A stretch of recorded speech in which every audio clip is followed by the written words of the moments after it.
Gabriel, I'm going to say, I'm jealous of your hair. You have an amazing head of hair. I love it. I was not expecting that. But I'm grateful. I'm grateful. It's nice to meet Daniel, you. I must say I'm here today as a professional, but I'm also a huge fan. So I Nice. was like containing my excitement to be here and interviewing with you guys. So I will be professionally as possible, right? But know that I'm also a huge fan of all the work of you guys. Thank you very much. I appreciate that. I'll try to be as professional as possible too. So, Daniel, first I gotta ask, Outer Worlds, the hype of the moment, the RPG of October 2025. Mhm. I gotta ask you, what does Outer Worlds does better than the original? Is it just graphics and design, or did you guys thought of something specific after Outer Worlds 1 was done and was received as a success by the community? It's a great question to start off with. In the very first game, the Outer Worlds 1, we're a development team. We're trying to understand what the world is that we're crafting. We're making different choices. We're making ideas like, well, what if we did this and what if we did that? So we're discovering along the way of making the game like what the world is. We're very proud of the game. Tim Kaine, Leonard Boyarsky came back to game direct that game and help build that world, and I was very happy to be a part of it. And what the sequel allowed us to do was take that core idea and really expand on it. So I'm very happy and very gra gratified with the new lighting and the new all the cool graphics, the ray tracing, the all the new cool stuff that we were able to do with Unreal Engine 5 and the new hardware from Xbox Series X and S. We were able to push a lot of those visuals a lot, but beyond that, right? We were able to make a way more reactive world. We were able to make players' choice matter even more than the first game. And having just that, being able to go and explore this, like more moons, more areas, and be a rewarding experience, being able to find more loot, more weapons, more outfits. We were just able to just build more. And that's honestly what we wanted to do from the get-go of the sequel. And it's easier just to say like bigger and more explosions, right? But it has depth to it. And that's ultimately what we're very proud of. It has to be an Obsidian RPG first, and it has to feel like it has substance and authenticity. So it's not just more, but it's a good more. Yeah, you said that it was a very unique world, and I totally agree. But did you guys search in the literature or movies for specific references when thinking about the Outer Worlds 2 world and aesthetic? We can see clearly in the game, yes, that they you got like a capitalist future, more like a Mhm. space cyberpunk of sorts. What were your inspirations, yeah, regarding the game's general aesthetic and design? We knew right away that we wanted the visuals to feel unique and different. So it wasn't just like this like super flashy science fiction, but it felt authentic to our worldscape. And we played into that with that retro aesthetic, something that kind of if technology was stunted from that early 20th century to World War One, what would that look like? What would rocket ships to the moon look like kind of deal? So we looked at stuff like writings of Jules Verne and Isaac Asimov, trying to get their ideas of what the future might look like. And then we looked at that pulp science fiction from the 1920s and 30s, the Flash Gordons, the Buck Rogers. Again, like if they wanted to go faster in space, build a bigger engine, and get that almost like kind of like clunky, bigger, more analog feeling toward it. Ultimately, like this was like our intent all along, and we really um chose to like put our teeth into that and really push that idea that, we can have this retro aesthetic, but also feel authentic at the same time, and making sure like not just the visuals felt that, but when people spoke, it felt attuned to that world as well. And when you listen to the music, it also feels like it's part of that kind of retro time period. Yeah. Well, Daniel, across the years, you guys at Obsidian work on RPGs that were very much influential, were Mhm. very acclaimed by the public, like Fallout New Vegas, Pillars of Eternity, Neverwinter Nights. How does these old and successful projects are influence the Outer Worlds franchise now in 2025? I've had the opportunity in my career to work on so many unique franchises like Fallout and like Neverwinter, Dungeons and Dragons, all that stuff. And what's core to all of these worlds and what we take with this to the outer worlds is this idea of world building. Like everything has to just like feel like you can envision yourself as a player within this landscape.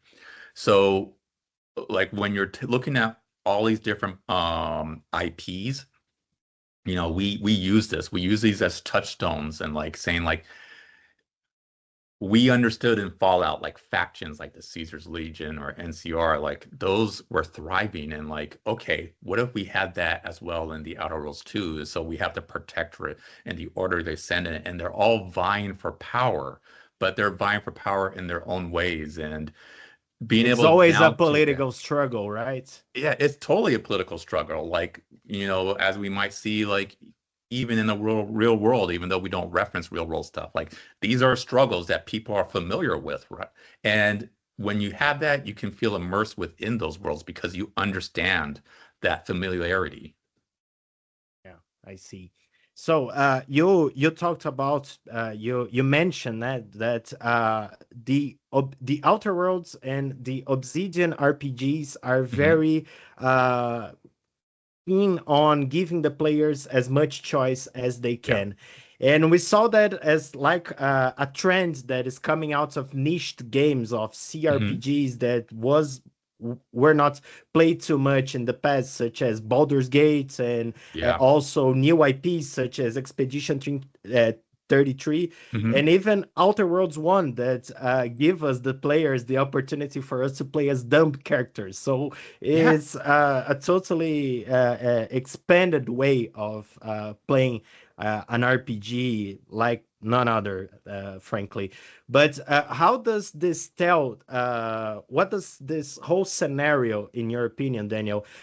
What does this tell the RPG community? Are you guys invested in bringing more dialogue choices and lore-heavy RPGs for us in the future? Oh, absolutely. Like Obsidian is going to always be core RPG. And what makes an RPG really stand out from other gaming genres is you as a player will have a different experience from your friend that plays the exact same game. And that's what we want to see. That's what the world we want to build, something that reacts to the player's choice and give a player that chooses even like a little skill or a little perk to feel something completely different from someone else. And that's ultimately what we want to continue to do as Obsidian. You know, our flaw system in the game, it acts as a way to say like, hey, you've been playing like this. We're going to give you a little bit more, while giving you some negatives, but it kind of like hyper focuses you on your playstyle if you choose to engage in that. Yeah, that's nice. It's never imposed, right? It's always Hmm. a choice being offered to the player, right? Yes.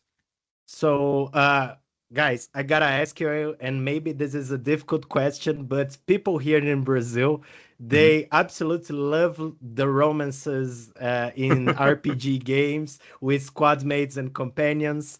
So, I gotta ask you, Yeah. why does Obsidian does not make romance a feature of its recent RPGs, like, for example, Avowed and Outer Worlds?